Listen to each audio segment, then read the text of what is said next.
Good morning, students. Today I am here to explain chapter punctuation. Student, I have explained about full stop and a few information of these punctuation. So today I will explain comma. What is comma? Comma का sign आपको मैं बता दूं ये होता है, ठीक है। अब स्टूडेंट, कॉमा का यूज़ कहाँ कहाँ होता है? तो किसी भी 3 या फिर बहुत सारे जो वर्ड्स होते हैं, 3 या 3 से ज़्यादा वर्ड्स जो होते हैं और वो एक ही सीरीज़ में होते हैं, एक ही तरीके के होते हैं। जैसे किसी के नेम हो सकते हैं बहुत सारे, या फिर कहें किन्हीं फ्रूट्स के नेम हो सकते हैं एक साथ, ठीक है, या फिर कहें किसी भी पर्सन के नेम हो सकते हैं एक साथ। तो फिर वो हुए तो एक ही कैटेगरी के, तो जब भी वो एक ही सीरीज़ में होते हैं तो हम उनको कॉमा लगाकर लिखते हैं, उनको सेपरेट करने के लिए, उनको अलग अलग शो करने के लिए। जैसे हम यहाँ पर देख सकते हैं, Jaya, Sujata, Vinay and Kamala are playing in the garden. तो यहाँ पर कितने नेम है? 1 2 3 4 नेम है। तो हम 4 नेम को अगर सीधे सीधे लिख देंगे तो हमें कुछ भी समझ में नहीं आएगा, और अगर हमने हर नेम के बाद कॉमा लगाया है और जो लास्ट का नेम है उससे पहले एंड का यूज़ किया है, तो हमें पता चल जाएगा कि यहाँ पर कई सारे लोगों के बारे में बात हो रही है, और ये लगाना हमें ज़रूरी होता है, तभी हम अच्छे से ग्रामर जो है उसको समझ पाएंगे, ठीक है।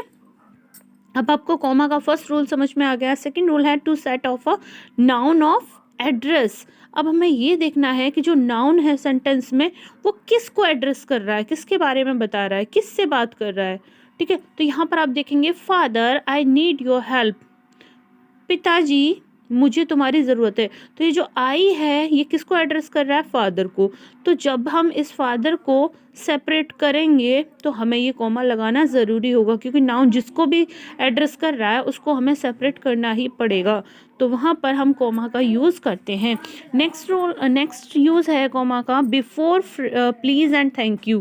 थैंक यू या फिर प्लीज़ अगर सेंटेंस में लास्ट में आ रहा हो, यानी कि एंड में आ रहा हो, तो वहाँ पर हमें कॉमा का यूज़ करना है उससे पहले, ये हमें ध्यान रखना है। नेक्स्ट रूल है आफ्टर इम्प्रेशन। लाइक जब भी हमारा इम्प्रेशन, जैसे फॉर एग्जाम्पल आ रहा हो, हाउ एवर आ रहा हो, मोर एवर आ रहा हो, मोर ओवर आ रहा हो, दैट इज़ आ रहा हो, या फिर इनफैक्ट आ रहा हो, इस तरह के वर्ड्स जब आ रहे हों तो इनके बाद में भी हमें कोमा लगाना कंपलसरी होता है।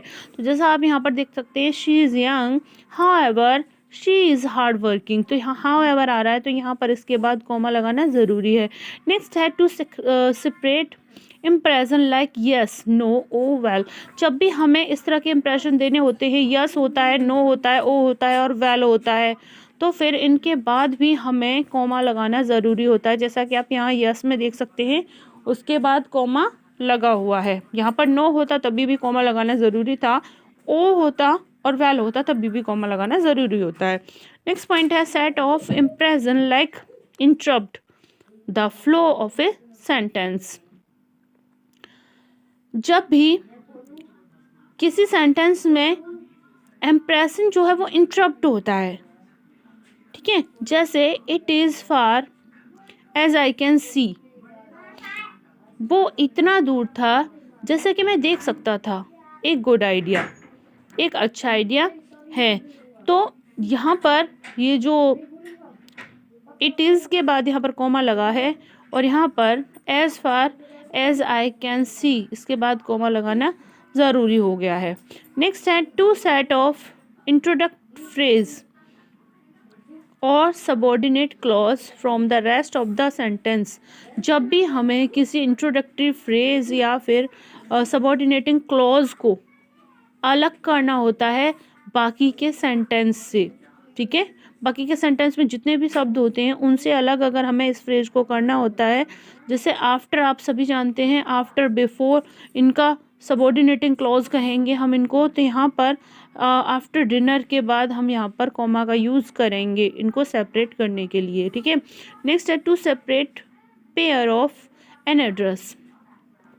जब भी हम किसी एड्रेस को जोड़े में बता रहे होते हैं, जैसे यहाँ 20 है MG रोड, तो यहाँ 2 हैं, तो इसलिए जब हम जोड़े में बता रहे होते हैं तो उनको हमें सेपरेट करना होता है, जैसे 20 के बाद कॉमा लगाना है, उसके बाद MG रोड, ठीक है। नेक्स्ट है to separate part of a date from the other word following the date.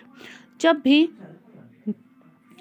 जो भी ईयर चल रही होती है और जो डेट होती है उसको अलग करने के लिए, बाकी के जितने भी वर्ड्स होते हैं उनसे अलग करने के लिए उस डेट को हमें कॉमे में लिखना होता है, कॉमा लगा कर लिखना होता है। जैसे हमारी डेट है 12 जनवरी 1994, तो इसको हमने कॉमा लगा के लिखना है, बाकी के रेस्ट ऑफ वर्ड्स जो हैं वो बाद में लिखे रहने देने हैं। To separate a statement from a question tag.